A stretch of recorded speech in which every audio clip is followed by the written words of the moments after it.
ओम श्री परमात्मने नमः। श्रीमद्भागवत गीता 11वां अध्याय। अगर आप चैनल पर नए हैं तो चैनल को सब्सक्राइब करें, लाइक करें, शेयर करें।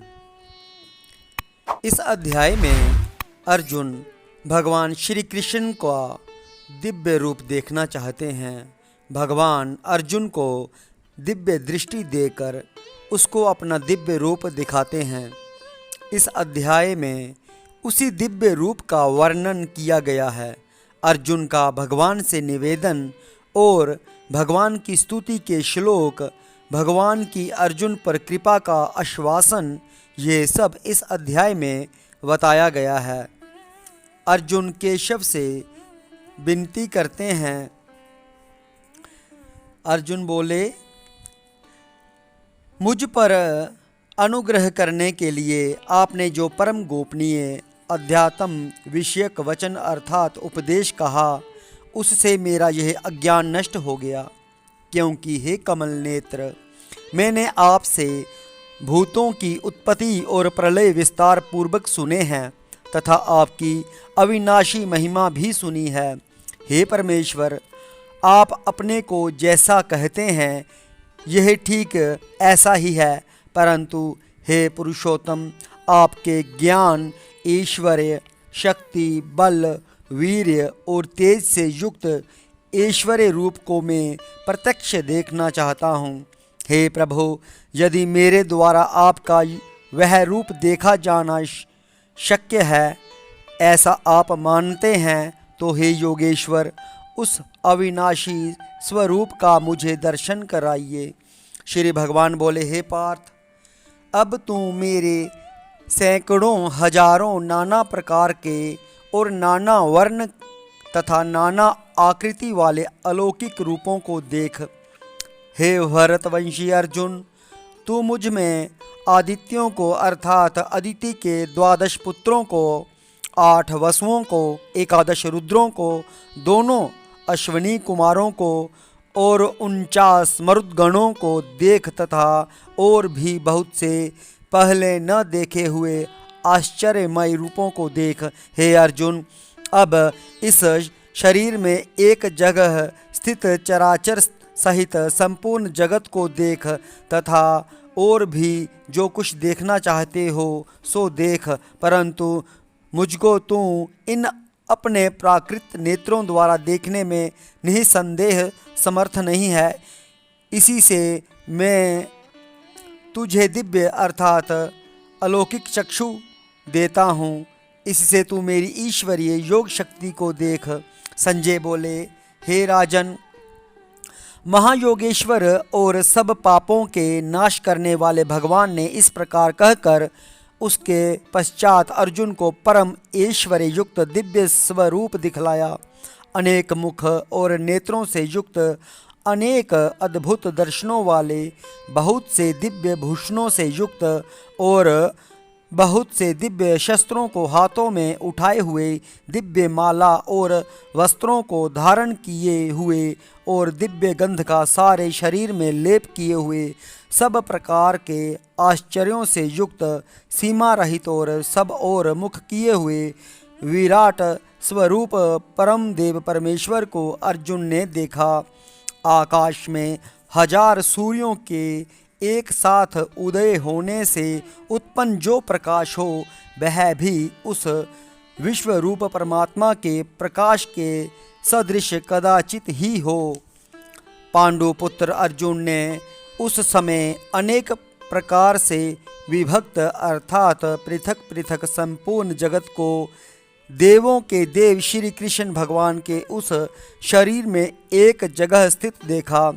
उसके अनंतर वे आश्चर्य से चकित और पुलकित शरीर अर्जुन प्रकाशमय विश्वरूप परमात्मा को श्रद्धा भक्ति सहित सिर से प्रणाम करके हाथ जोड़कर बोले।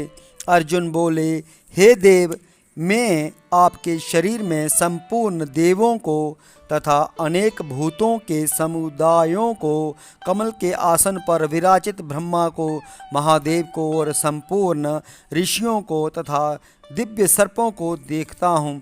हे संपूर्ण विश्व के स्वामिन, आपको अनेक भुजा, पेट, मुख और नेत्रों से युक्त तथा सब ओर से अनंत रूपों वाला देखता हूँ।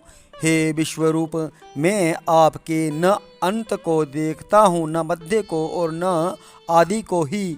आपको मैं मुकुट युक्त, गदा युक्त और चक्र युक्त तथा सब ओर से प्रकाश, तेज के पुंज, प्रज्वलित अग्नि और सूर्य के सदृश ज्योति युक्त, कठिनता से देखे जाने योग्य और सब ओर से अप्रमेय स्वरूप देखता हूँ। आप ही जानने योग्य परम अक्षर अर्थात परब्रह्म परमात्मा हैं। आप ही इस जगत के परम आश्रय हैं। आप ही अनादि धर्म के रक्षक हैं और आप ही अविनाशी सनातन पुरुष हैं, ऐसा मेरा मत है। आपको आदि, अंत और मध्य से रहित, अनंत सामर्थ्य से युक्त, अनंत भुजा वाले, चंद्र सूर्य रूप नेत्रों वाले, प्रज्वलित अग्नि रूप मुख वाले और अपने तेज से इस जगत को संतप्त करते हुए देखता हूँ। हे महात्मन, यह स्वर्ग और पृथ्वी के बीच का संपूर्ण आकाश तथा सब दिशाएं एक आपसे ही परिपूर्ण हैं तथा आपके इस अलौकिक और भयंकर रूप को देखकर तीनों लोग अति व्यथा को प्राप्त हो रहे हैं। वे ही देवताओं के समूह आप में प्रवेश करते हैं और कुछ भयभीत होकर हाथ जोड़ आपके नाम और गुणों का उच्चारण करते हैं तथा महर्षि और सिद्धों के समुदाय कल्याण हो ऐसा कहकर उत्तम उत्तम स्तोत्रों द्वारा आपकी स्तुति करते हैं। जो 11 रुद्र और 12 आदित्य तथा 8 वसु, साध्यगण, विश्वेदेव, अश्विनी कुमार तथा मरुद्गण और पितरों का समुदाय तथा गंधर्व, यक्ष, राक्षस और सिद्धों के समुदाय हैं, वे सब इस ही विस्मित होकर आपको देखते हैं। हे महाबाहो, आपके बहुत मुख और नेत्रों वाले, बहुत हाथ, जंघा और पैरों वाले, बहुत उदरों वाले और बहुत सी दाढ़ों के कारण अत्यंत विकराल महान रूप को देखकर सब लोग व्याकुल हो रहे हैं तथा मैं भी व्याकुल हो रहा हूँ, क्योंकि हे विष्णु, आकाश को स्पर्श करने वाले, देदीप्यमान, अनेक वर्णों से युक्त तथा फैलाए हुए मुख और प्रकाशमान विशाल नेत्रों से युक्त आपको देखकर भयभीत अंतःकरण वाला मैं धीरज और शांति नहीं पाता हूँ। दाढ़ों के कारण विकराल और प्रलय काल की अग्नि के समान प्रज्वलित आपके मुखों को देखकर मैं दिशाओं को नहीं जानता हूँ और सुख भी नहीं पाता हूँ। इसलिए हे देवेश, हे जगन्निवास, आप प्रसन्न हों। वे सभी धृतराष्ट्र के पुत्र राजाओं के समुदाय सहित आप में प्रवेश कर रहे हैं और भीष्म, पितामह, द्रोणाचार्य तथा वह कर्ण और हमारे पक्ष के भी प्रधान योद्धाओं के सहित सबके सब आपके द्राणों के कारण विकराल भयानक मुखों में बड़े वेग से दौड़ते हुए प्रवेश कर रहे हैं और कई एक चूर्ण हुए सिरों सहित आपके दांतों के बीच में लगे हुए दिख रहे हैं, जैसे नदियों के बहुत से जल के प्रवाह स्वाभाविक ही समुद्र के ही सम्मुख दौड़ते हैं, अर्थात समुद्र में प्रवेश करते हैं, वैसे ही वे नरलोक के वीर भी आपके प्रज्वलित मुखों में प्रवेश कर रहे हैं। जैसे पतंग मोहवश नष्ट होने के लिए प्रज्वलित अग्नि में अति वेग से दौड़ते हुए प्रवेश करते हैं, वैसे ही ये सब लोग भी अपने नाश के लिए आपके मुखों में अति वेग से दौड़ते हुए प्रवेश कर रहे हैं। आप उन संपूर्ण लोगों को प्रज्वलित मुखों द्वारा ग्रास करते हुए सब ओर से बार बार चाट रहे हैं। हे विष्णु, आपका उग्र प्रकाश संपूर्ण जगत को तेज के द्वारा परिपूर्ण करके तपा रहा है। मुझे बतलाइए कि आप उग्र रूप वाले कौन हैं। हे देवों में श्रेष्ठ, आपको नमस्कार हो। आप प्रसन्न होइए। आदि पुरुष, आपको मैं विशेष रूप से जानना चाहता हूँ, क्योंकि मैं आपकी प्रवृत्ति को नहीं जानता। हे श्री भगवान बोले, मैं लोकों का नाश करने वाला बड़ा हुआ महाकाल हूँ। इस समय इन लोकों को नष्ट करने के लिए प्रवृत्त हुआ हूँ। इसलिए जो प्रतिपक्षियों की सेना में स्थित योद्धा लोग हैं, वे सब तेरे बिना भी नहीं रहेंगे, अर्थात तेरे युद्ध न करने पर भी इन सब का नाश हो जाएगा। अतएव तू उठ, यश प्राप्त कर और शत्रुओं को जीतकर धन धान्य से संपन्न राज्य को भोग। ये सब शूरवीर पहले से ही मेरे द्वारा मारे हुए हैं। हे सव्यसाचिन, तू तो केवल निमित्त मात्र बन जा। द्रोणाचार्य और भीष्म पितामह तथा जयद्रथ और कर्ण तथा और भी बहुत सारे मेरे द्वारा मारे हुए शूरवीर योद्धाओं को तू मार। भय मत कर, निसंदेह तू युद्ध में वैरियों को जीतेगा, इसलिए युद्ध कर। संजय बोले, केशव भगवान के इस वचन को सुनकर मुकुटधारी अर्जुन हाथ जोड़कर कांपता हुआ नमस्कार करके फिर भी अत्यंत भयभीत होकर प्रणाम करके भगवान श्री कृष्ण के प्रति गदगद वाणी से बोले। अर्जुन बोले, हे अंतर्यामिन, यह योग्य ही है कि आपके नाम, गुण और प्रभाव के कीर्तन से जगत अति हर्षित हो रहा है और अनुराग को भी प्राप्त हो रहा है, तथा भयभीत राक्षस लोग दिशाओं में भाग रहे हैं और सब सिद्ध गणों के समुदाय नमस्कार कर रहे हैं।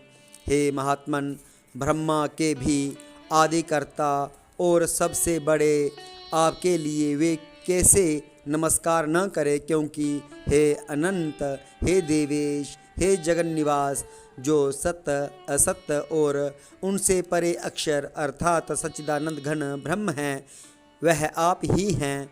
आप आदिदेव हैं और सनातन पुरुष हैं। आप इस जगत के परम आश्रय और जानने वाले तथा जानने योग्य और परम धाम हैं। हे अनंत रूप, आपसे यह सब जगत व्याप्त अर्थात परिपूर्ण है। आप वायु, यमराज, अग्नि, वरुण, चंद्रमा, प्रजा के स्वामी ब्रह्मा और ब्रह्मा के भी पिता हैं। आपके लिए हजारों बार नमस्कार नमस्कार हो। आपके लिए फिर भी बार बार नमस्कार नमस्कार हो। हे अनंत सामर्थ्य वाले, आपके लिए आगे से और पीछे से भी नमस्कार। हे सर्वात्मन, आपके लिए सब ओर से ही नमस्कार हो, क्योंकि अनंत पराक्रमशाली आप समस्त संसार को व्याप्त किए हुए हैं। इससे आप ही सर्वरूप हैं। आपके इस प्रभाव को न जानते हुए आप मेरे सखा हैं, ऐसा मानकर प्रेम से अथवा प्रमाद से भी मैंने हे कृष्ण, हे यादव, हे सखे, इस प्रकार जो कुछ बिना सोचे समझे हठात कहा है।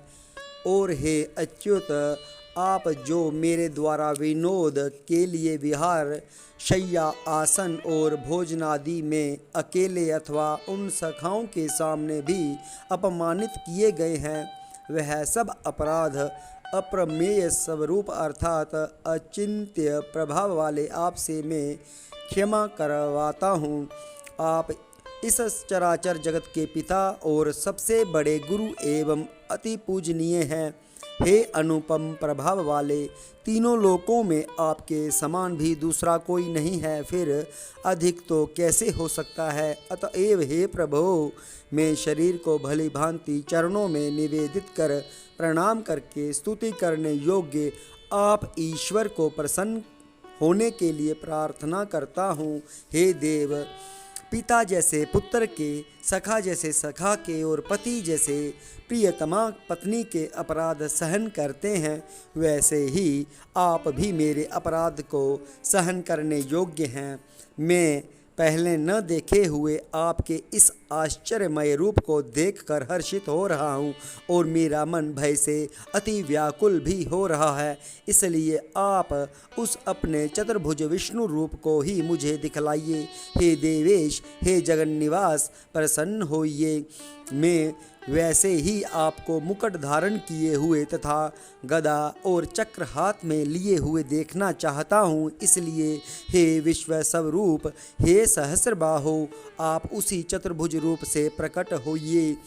श्री भगवान बोले, हे अर्जुन, अनुग्रह पूर्वक मैंने अपनी योग शक्ति के प्रभाव से यह मेरा परम तेजोमय, सबका आदि और सीमा रहित विराट रूप तुझको दिखलाया है, जिसे तेरे अतिरिक्त दूसरे किसी ने पहले नहीं देखा था। हे अर्जुन, मनुष्य लोक में इस प्रकार विश्व रूप वाला मैं न वेद, न यज्ञों के अध्ययन से, न दान से, न क्रियाओं से और न उग्र तपों से ही तेरे अतिरिक्त दूसरे के द्वारा देखा जा सकता हूँ। मेरे इस प्रकार के इस विकराल रूप को देखकर तुझको व्याकुलता नहीं होनी चाहिए और मूढ़ भाव भी नहीं होना चाहिए। तू भय रहित और प्रीति युक्त मन वाला होकर उसी मेरे इस शंख चक्र गदा पद्म युक्त चतुर्भुज रूप को फिर देख। संजय बोले, वासुदेव भगवान ने अर्जुन के प्रति इस प्रकार कहकर फिर वैसे ही अपने चतुर्भुज रूप को दिखलाया और फिर महात्मा श्री कृष्ण ने सौम्य मूर्ति होकर इस भयभीत अर्जुन को धीरज दिया।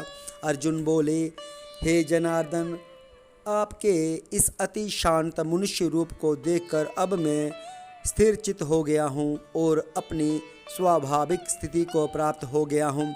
श्री भगवान बोले, मेरा जो चतुर्भुज रूप तुमने देखा है यह सुदर्श है, अर्थात इसके दर्शन बड़े ही दुर्लभ हैं। देवता भी सदा इस रूप के दर्शन की आकांक्षा करते रहते हैं। जिस प्रकार तुमने मुझको देखा है, इस प्रकार चतुर्भुज रूप वाला मैं न वेदों से, न तप से, न दान से और न यज्ञ से ही देखा जा सकता हूँ। परंतु हे अर्जुन, अनन्य भक्ति के द्वारा इस प्रकार चतुर्भुज रूप वाला मैं प्रत्यक्ष देखने के लिए, तत्व से जानने के लिए तथा प्रवेश करने के लिए, अर्थात एक ही भाव से प्राप्त होने के लिए भी शक्य हूँ।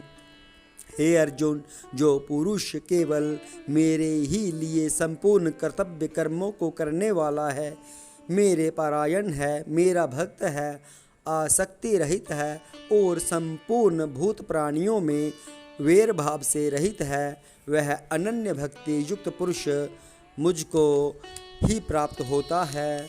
जय श्री कृष्णा। आज हमने श्रीमद् भागवत गीता के 11वें अध्याय का श्रवण किया। सभी को जय श्री कृष्णा।